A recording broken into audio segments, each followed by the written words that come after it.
Hello hi नमस्कार, मी कविता. मी आज शेवग्याच्या शेंगाची रस्सा भाजी बनवत आहे. त्यासाठी मी इकडे शेंगा कट करून पातेल्यामध्ये थोडं पाणी टाकून त्यामध्ये शेंगा शिजायला ठेवत आहे. आता ह्या शेंगा चांगल्या शिजू द्यायच्या आणि तोपर्यंत इकडे तव्यावर त्या रस्सा भाजीसाठी मसाला बनवून घ्यायचा. त्यासाठी कांदा भाजून घ्यायचा तव्यावरती.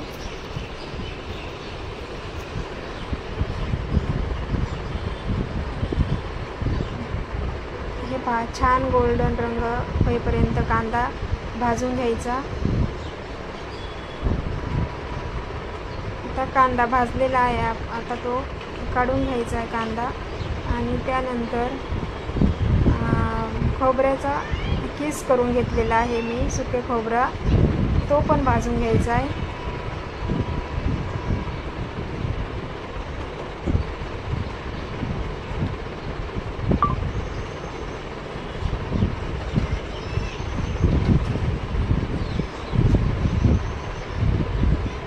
पहा, आता खोबरं पण भाजून झालेलं आहे आणि इकडे मी 2 हिरव्या मिरच्या आणि अद्रक पण थोडंसं भाजून घेतलं आहे. आणि आता हे वाटण आपण त्यात मिक्सरच्या भांड्यामध्ये बारीक करून घ्यायचं आहे. कोथिंबीर पण मी त्यात टाकलेली आहे. आणि इकडे कढईमध्ये मी तेल गरम करून त्यात फोडणीला मोहरी टाकली आहे, थोडेसे जिरे टाकलेत, कढीपत्ता पण टाकला आहे, हळद टाकली आहे आणि मसाले टाकलेत.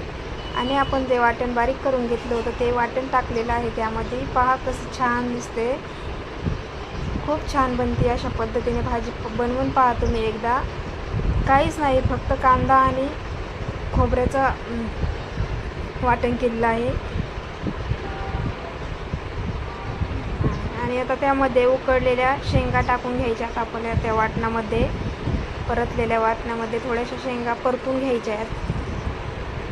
शेंगा पण त्यामध्ये छान परतून घ्यायच्या. आणि आता त्यामध्ये नमक टाकते मी. आणि जे शेंगा उकडलेलं पाणी होतं तेच पाणी त्यामध्ये टाकलं आहे भाजीमध्ये. पहा, छान भाजी दिसतानाच एवढी खूप छान दिसते आणि खायला पण खूप छान लागते. तुम्ही एकदा बनवून पहा अशी भाजी, खरंच खूप छान टेस्टी येते अशा प्रकारे बनवलेल्या भाजीला. एकदा नक्की करून पहा आणि भाजी आवडली तर लाईक, शेअर, सबस्क्राईब करा.